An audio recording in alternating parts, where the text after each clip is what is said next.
Hello! This is the Top Football Channel. This time we have prepared for you stories about famous football players who dared to clash with their coaches. Get ready. This is going to be a very intense and hot episode. We give you the top 7 conflicts between players and coaches. Before watching, be sure to subscribe to our channel and like this video.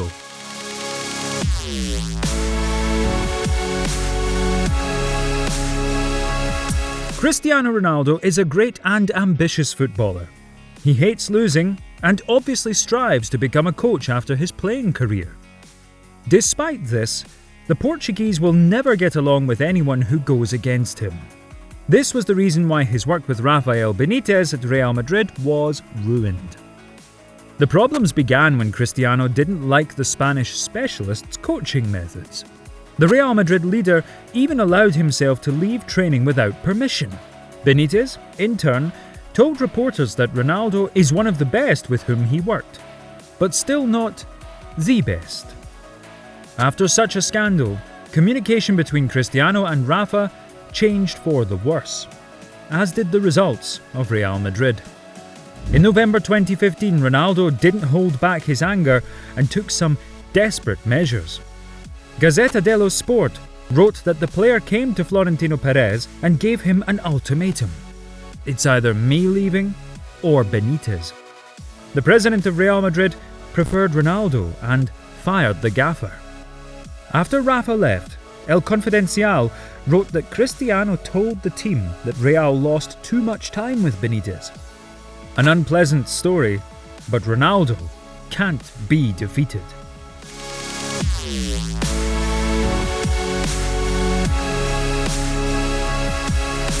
Oh, and again a conflict in Real Madrid.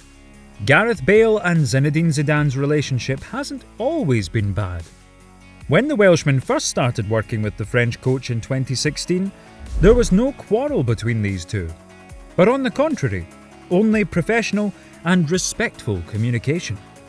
It seemed that Gareth would continue to develop with Zizou, who came up with fresh ideas after the dismissal of Rafael Benitez. Zinedine has formed a brilliant attacking trio, Bale, Benzema, Ronaldo, and has achieved great success with them. However, at one point the manager's relationship with Bale began to deteriorate after the footballer began to pay a lot of attention to golf rather than his work. In addition, the Welsh winger was often injured, poorly trained, and had fewer minutes on the pitch. Gareth didn't cope with the fact that Zinedine stopped trusting him.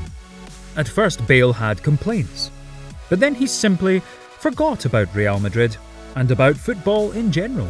He was often seen sleeping in the stands or playing golf during the Merengues matches for which he did not start.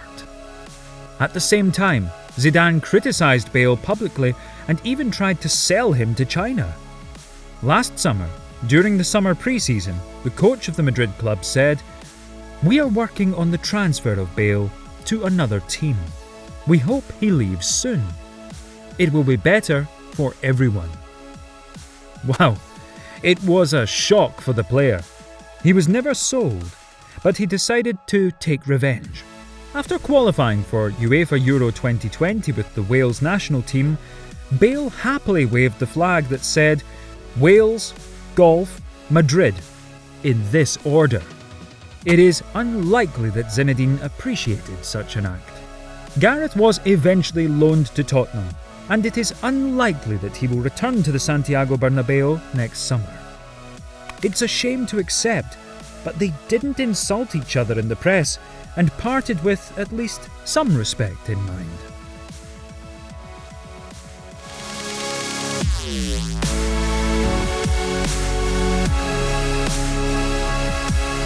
Could there be anything worse than a quarrel with Jose Mourinho?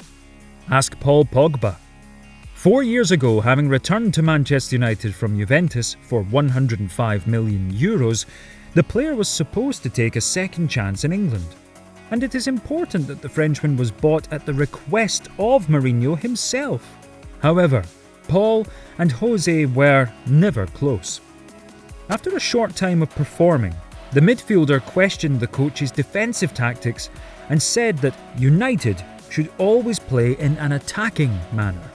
Mourinho took it as a personal offence and deprived the midfielder of the vice-captain status.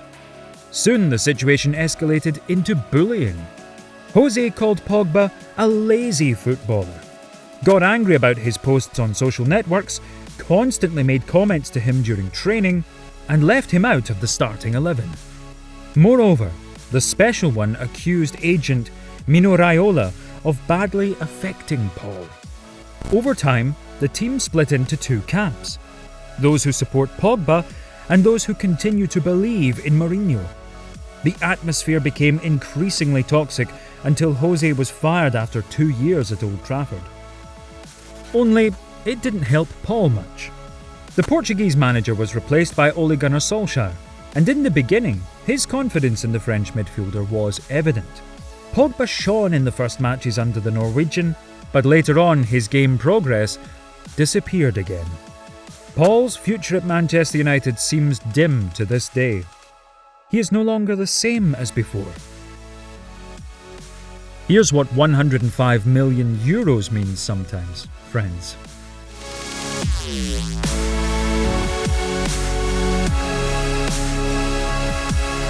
Not every coach will refuse Zlatan Ibrahimovic, but Pep Guardiola could.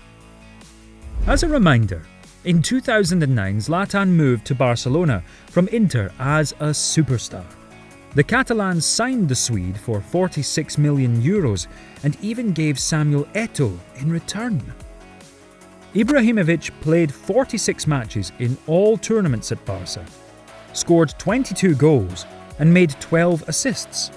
At the Camp Nou, he was definitely not an extra player, but everything changed because of the striker's disagreement with Lionel Messi. At the time, the Argentinian wanted more space on the pitch and complained to Guardiola that Ibrahimovic was taking too much offence on his back, even if that was fine with Ibra. However, due to a complaint from Leo Pep, he changed his tactic system and moved Zlatan to the flank, so that Messi got the main role in the centre of the attack. Ibra couldn't adapt, quarrelled with Guardiola and was immediately loaned to Milan. Later, the striker insulted the Spanish mentor many times in interviews. At the first meeting, Guardiola seemed normal to me. I was deeply mistaken. He is a coward and the worst coach in my career, said Zlatan. This was the only time Ibrahimovic was brazenly humiliated.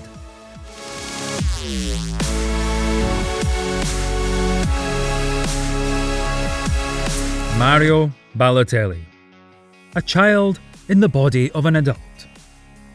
The stupid actions of the Italian made the whole football world laugh, but not the former coach of Manchester City, Roberto Mancini.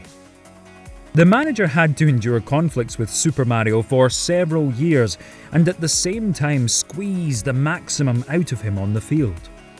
And Balotelli knew how to anger everyone. It's worth recalling how he was lazy in training and especially by letting go of his scoring chances during friendly matches. In addition, 7 years ago, Mario almost got in a fight with Mancini himself in training. Then other members of the coaching staff managed to separate them, but the coach could no longer tolerate this behaviour. Although Balotelli became the Premier League champion under the leadership of Roberto, after that scuffle, City immediately put the player on a transfer list and sold him to Italy. Fair enough, I would say.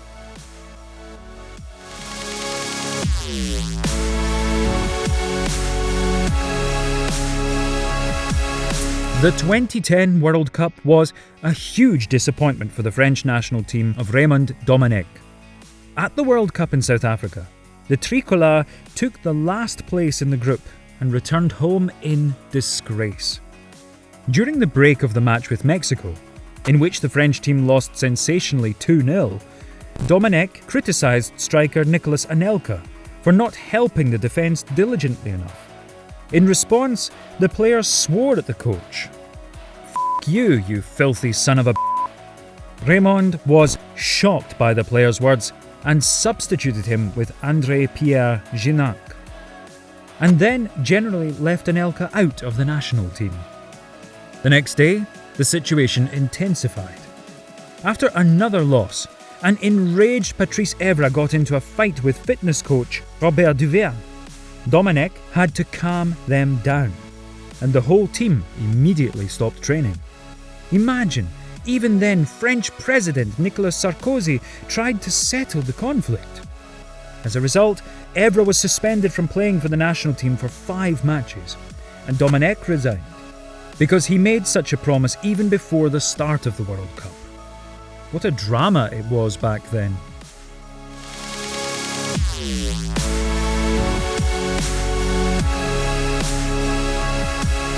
First place in our list is occupied by Sir Alex Ferguson for his famous conflict with David Beckham at Manchester United. In 2003, the Red Devils lost an FA Cup match to Arsenal. At the end of the match, David Beckham was asked for a substitution and left the pitch due to a rough tackle from Ashley Cole.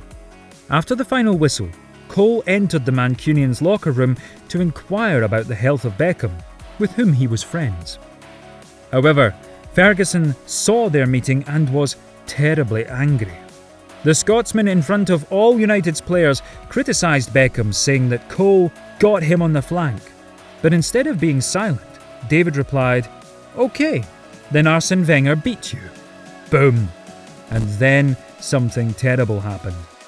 The ferocious Ferguson grabbed someone's boot that was lying next to him and threw it right at Bex's head. This is how the great Sir Alex talked about the conflict in his autobiography. He was around 12 feet from me. Between us on the floor lay a row of boots. David swore. I moved towards him. And as I approached, I kicked a boot. It hit him right above the eye.